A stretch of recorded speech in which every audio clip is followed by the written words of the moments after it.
بسم الله الرحمن الرحيم إن الحمد لله نحمده ونستعينه ونستغفره ونعوذ بالله من شرور أنفسنا وسيئات أعمالنا من يهده الله فلا مضل له ومن يضلل فلا هادي له وأشهد أن لا إله إلا الله وحده لا شريك له وأشهد أن محمدا عبده ورسوله يا أيها الذين آمنوا اتقوا الله حق تقاته ولا تموتن إلا وأنتم مسلمون أما بعد فإن أصدق الحديث كتاب الله وخير الهدي هدي محمد صلى الله عليه وسلم وشر الأمور محدثاتها وكل محدثة بدعة وكل بدعة ضلالة وكل ضلالة في النار.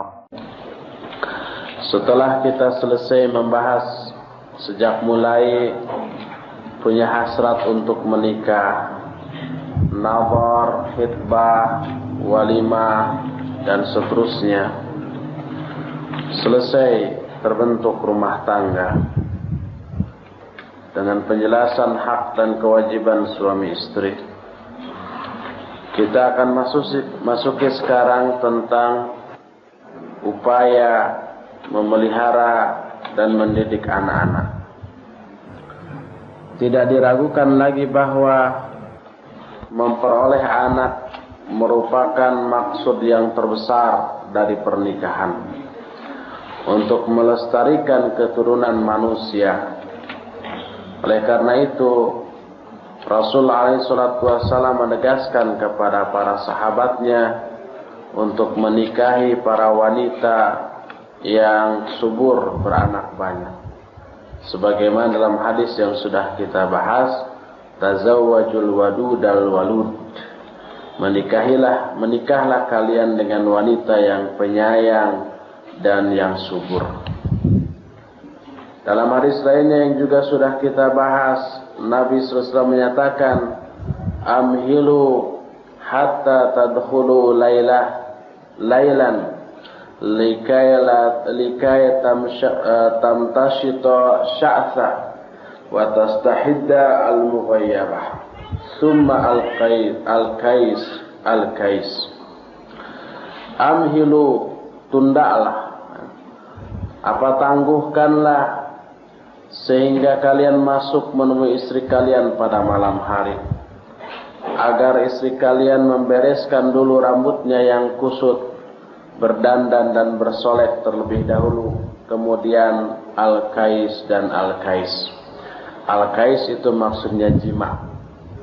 Dan ini menunjukkan bahwa salah satu maksud utama pernikahan adalah untuk memperoleh anak. Syariat Islam pun begitu mengiming-imingi kepada manusia agar memperoleh anak. Sebagaimana disebutkan dalam sebuah hadis sahih dikeluarkan oleh Imam Bukhari, Imam Muslim, Imam Malik, An-Nasai, At-Tirmidzi dan yang lainnya, Nabi SAW menyatakan, la yamutu li ahadin minal muslimina thalathatun minal walad fatamassahun naru illa tahillatal qasam. Tidaklah seorang muslim ditinggalkan mati oleh 3 orang anaknya lalu dia disentuh oleh api neraka. Maksudnya, kalau ada seorang yang ditinggalkan mati oleh 3 orang anaknya, dia tidak akan disentuh oleh neraka. Illa tahillatal qasam, kecuali sebagai tahillah bagi sumpahnya, sebagai denda atas sumpahnya. Maka apabila suami istri dikaruniai anak, memujilah kepada Allah Azza wa Jalla, karena pujian yang merupakan ungkapan rasa syukur akan mengundang tambahan nikmat Allah, sebagaimana dalam ayat la in syakartum la azidannakum. Kalau kalian bersyukur, maka aku akan tambahkan nikmatku kepada kalian. Dan apabila diberi rizki dengan anak wanita, janganlah kecewa atau marah. Karena sikap kecewa ketika menerima anak wanita merupakan akhlak jahiliyah. Bahkan dengan mempunyai anak wanita itu satu karunia, yang karunia ini tidak diperoleh kalau kita memperoleh anak laki-laki. Karunianya itu bisa kita ketahui dari beberapa sabda Nabi Muhammad sallallahu alaihi wasallam yang menyatakan man ala jariyataini hatta tablugha jaa yaumal qiyamah ana wa huwa kahadha wa dhamma usbu'aihi. Kata Nabi sallallahu alaihi wasallam, barang siapa orang yang mengurus dua anak wanita sampai balik, maka dia akan datang pada hari kiamat, aku dan dia seperti ini. Lalu dia menyatukan dua jari-jarinya. Hadis itu sahih, riwayat Imam Muslim, Imam Bukhari, At-Tirmidzi, Ahmad, dan yang lain-lainnya. Dalam hadis lainnya dikatakan lagi, man kanat lahu thalathu banat fa sabara alaihinna fa'at'amahunna wa saqahunna wa kasahunna min jiddatihi kunna lahu hijaban minan nar. Siapa orang yang punya 3 anak wanita, lalu dia sabar dalam mendidik 3 anak wanita ini, memberi makan kepada mereka, memberi minum, memberi pakaian semampunya, maka ketiga anak wanita ini akan menjadi hijab dari api neraka. Hadis ini pun sahih, riwayat Imam Bukhari, Imam Ibnu Majah, dan imam-imam lainnya dengan sanad yang sahih. Hadis-hadis tadi mengungkapkan bahwa dengan memperoleh anak wanita ada karunia yang lebih, yang dikatakan orang yang mengurus anak wanita sampai balik, aku dan dia seperti ini, dekat. Dalam hadis yang kedua, siapa yang mengurus 3 anak wanita, memberi makan minum, itu akan menjadi hijab dari api neraka. Dan sebagian ulama, di antaranya Al-Imam Ibnu Qayyim Al-Jauziyah rahimahullah, mensunnahkan apabila diberi anak begitu lahir, diazankan pada telinga kanan dan qomat pada telinga kiri. Tapi sebagian ulama lain menyatakan bid'ah, karena hadis yang menyatakan, yang diterima dari Abi Rafi, kata Abi Rafi, ra'aitu Rasulullah sallallahu alaihi wasallam adzana fi udhuni Al-Hasan bin Ali hina waladathu Fatimah. Aku melihat Rasul SAW mengadzankan di telinga Hasan bin Ali ketika Hasan ini dilahirkan oleh Fatimah. Hadis ini dhaif, dan menetapkan sunnah itu berarti tasyri', menetapkan syariat. Ini tidak boleh ditetapkan berdasarkan hadis yang dhaif. Kedaifan hadis tadi keluar dari Imam Abu Daud, At-Tirmidzi, Ahmad, Abdul Razak, Al-Hakim, Al-Baihaqi, dan yang lainnya. Imam Al-Hakim menyatakan sahihul isnad. Hadis ini sahih sanadnya, tapi dibantah oleh Imam Az-Zahabi yang menyatakan bahwa Asim dhaif, bahwa Asim ini adalah salah seorang rawi yang dhaif. Oleh karena itulah, maka karena hadis ini dhaif, tidak bisa dijadikan sebagai hujjah untuk menetapkan sunnahnya mengadzankan bayi yang baru lahir. Tapi Al-Imam Ibnu Qayyim Al-Jauziyah menyatakan itu sunnah. Selain itu disunnahkan mentahnik bayi yang baru lahir. Mentahnik itu artinya menggosok-gosokkan kurma ke langit-langit mulut bagian atas. Ini termasuk sunnah. Banyak hadis tentang hal ini. Di antaranya hadis dari Abu Musa Al-Asy'ari radhiyallahu anhu Kata Abu Musa, wa wulida li ghulamun fa'ataitu bihi an-nabiy sallallahu alaihi wasallam fasammahu Ibrahim wa hannakahu bi tamratin wa da'alahu bil barakah wa dafa'ahu li ilayya.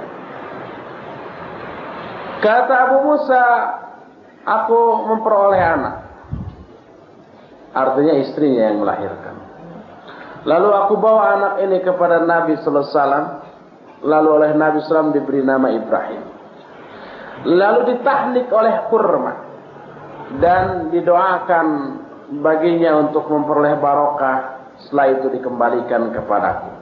Dan itu adalah anak terbesar dari Abu Musa al-Asy'ari. Hadis tadi sahih diriwayatkan Imam Bukhari, Muslim, Ahmad dan Imam Al-Baghawi.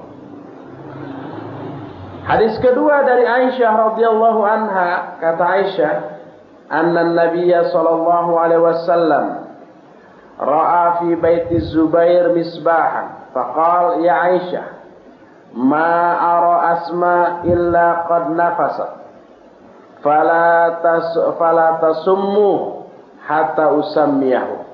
Fasammahu Abdullah wa hannakahu bi tamratin biyadihi. Kata Aisyah, sungguhnya Nabi SAW melihat bahwa di rumah Zubair itu ada lampu nyala malam-malam.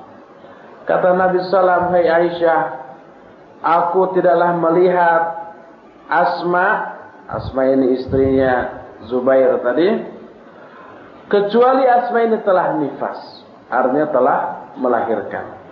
Maka jangan sampai dia memberi nama kepada anak itu, sehingga aku sendiri yang akan memberi nama. Lalu anak itu diberi nama Abdullah. Kemudian ditahnik dengan kurma dengan tangannya, yaitu si kurma itu digosok-gosokkan ke langit-langit mulutnya yang bagian atas. Hadis ini pun berderajat hasan, dikeluarkan oleh Imam At-Tirmidzi, Imam Ahmad dan yang lainnya. Ada dalam Sahih Bukhari pun, kata Imam At-Tirmidzi, hadis ini hasan gharib. Setelah ditahnik, disunnahkan pula diakekahi dengan cara disembelihkan domba karena kelahiran si anak. 2 ekor untuk laki-laki, 1 ekor untuk anak perempuan. Didasarkan kepada beberapa hadis, di antaranya hadis yang diterima dari Samurah bin Jundub secara marfu. Rasulullah alaihi salatu wasallam menyatakan, kullu ghulamin rahinun bi aqiqatihi tudbahu anhu yawma sabi'ih wa yuhlaqu ra'suhu wa yusamma. Semua bayi yang lahir tergadai dengan akikahnya. Akikah itu disembelih pada hari ke-7-nya dan dicukuri rambutnya dan diberi nama. Hadis ini sahih riwayat Abu Daud, An-Nasa'i dan At-Tirmidzi serta yang lainnya. Hadis kedua diterima dari Salman bin Amir Al-Dabbi secara marfu. Hadis ini pun sahih dikeluarkan oleh Imam Bukhari, Abu Daud dan At-Tirmidzi serta yang lainnya. Kata Nabi sallam, "Ma'al ghulami aqiqatun fa'ahriqu anhu daman wa amitu anhu al-adha." Setiap bayi yang lahir itu ada akikahnya, maka alirkan darah untuk bayi yang lahir itu. Maksudnya dengan cara menyembelih kambing untuk akikah. Wa amitu anhul adza, dan buanglah kotoran-kotoran daripadanya. Maksudnya rambut yang dianggap al-adza dicukur bersih dari kepala si anak. Di dalam hadis lainnya yang dikeluarkan oleh Imam Abu Daud, An-Nasa'i dan yang lainnya dikatakan, wa qad thabata anna Nabiy sallallahu alaihi wasallam aqqa 'anil Hasan wal Husain bi kabshain. Nabi sallallahu alaihi wasallam mengakikahkan Hasan dan Husain masing-masing dengan 2 kambing. Ini hukum yang berkaitan dengan masalah akikah. Jadi pada hari ke-7. Pada hari ke-7 itu pun dicukur dan diberi nama. Lalu bagaimana kalau seseorang tidak diakikahi oleh orang tuanya? Apakah dia setelah balik mengakikahkan dirinya? Pendapat yang lebih rajih adalah tidak perlu mengakikahkan diri setelah lewat 7 hari, karena tidak ada contoh sedikit pun dari Nabi SAW. Adapun hadis yang diterima dari Anas bin Malik bahwa Rasul SAW mengakikahkan dirinya setelah datang masa nubuah, setelah diangkat dari Nabi, hadis ini munkar sebagaimana yang dikatakan oleh Imam Ahmad, tidak sahih. Al-Baghawi dalam Syarh Sunnah menyatakan, wal aqiqatu sunnatun 'inda aktsari ahli al-'ilm illa ashabir ra'yi fa innahum qalu laysat bisunnah. واحتجوا بما روى عمرو بن شعيب عن أبيه عن جده قال سئل النبي صلى الله عليه وسلم عن العقيقة فقال لا يحب الله العقوق. Kata Al-Baghawi, akikah itu sunnah menurut kebanyakan ahli ilmu kecuali para ahli ra'yu. Ahli ra'yu menyatakan akikah itu tidaklah sunnah. Mereka berhujjah dengan sebuah hadis. Hadis ini sahih, dikeluarkan Abu Daud, An-Nasai, Ahmad dan yang lainnya. Dari Amr bin Shu'aib, dari bapaknya, dari kakeknya. Kata kakeknya, Nabi SAW ditanya tentang akikah, lalu beliau menjawab, Allah tidak menyukai akikah. Berdasarkan hadis yang sahih ini, maka mereka ahli ra'yi menyatakan akikah itu tidak sunnah. Ini disebabkan karena mereka memahami hadis ini dengan ra'yu. Hadis ini maknanya tidaklah seperti yang difahami tadi, akan tetapi maksudnya adalah Rasulullah SAW tidak menyukai penamaan akikah dengan nama itu, tetapi beliau lebih menyukai dengan nama yang lebih bagus dari itu, seperti nasika, nusuk. Nasika itu artinya sembelihan, atau az-zabiha, atau yang sejenisnya.